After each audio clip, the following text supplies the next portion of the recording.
Hey everyone, in this video I'll be timing the entire QPR2 installation time on Pixel 7 and performance testing after installation.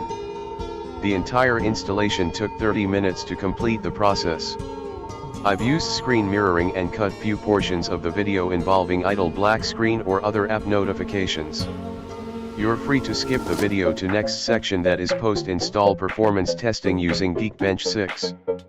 If you're with me, during the installation process and phone was very warm, reaching 40°C according to AIDA 64. You can check actual SoC temperatures using ADB thermal service, which I covered in my earlier video linked above.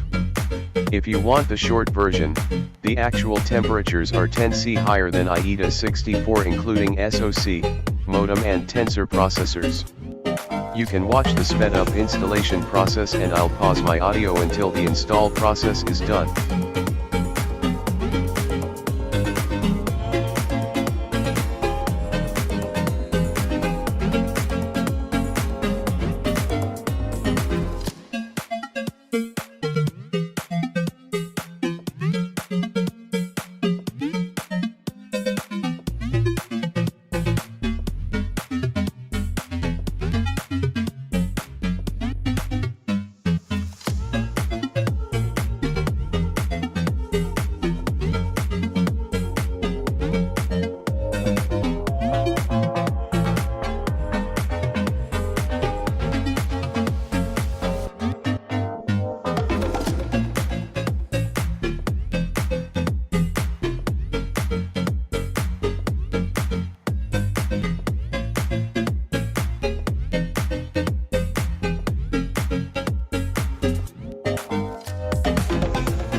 After successful installation, in the About section we see updated kernel v188, baseband and build numbers for Pixel 7 unlocked version. The temperatures seem a lot higher at 40°C. Never seen this on Android 14 unless it was gaming or 4K video recording. I'll be running GeekBench 6 and these are the past scores on my Pixel 7.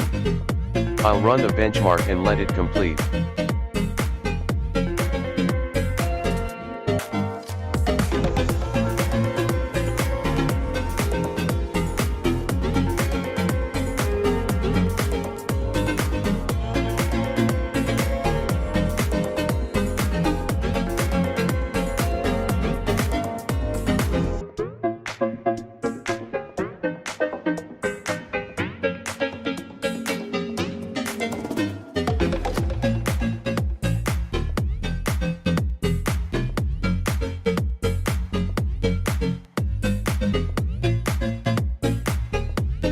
It scores 1237 on single core and 2700 in multi-core.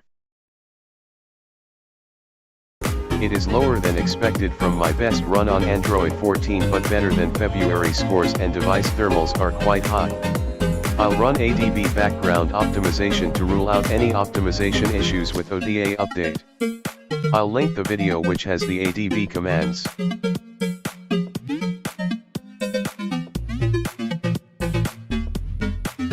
Let's rerun the benchmark and wait for it to complete.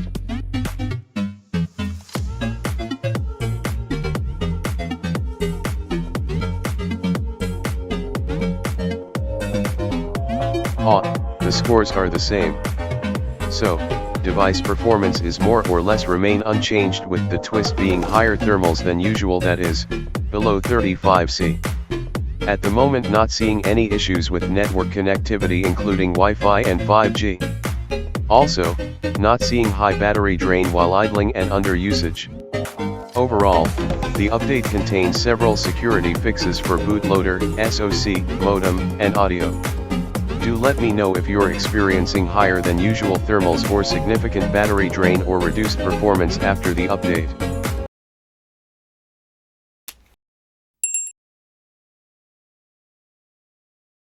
Don't forget to share your thoughts in the comment section, and if you found this helpful, please like, share, and subscribe to my channel. Thank you once again to all my subscribers and the community for your continued support.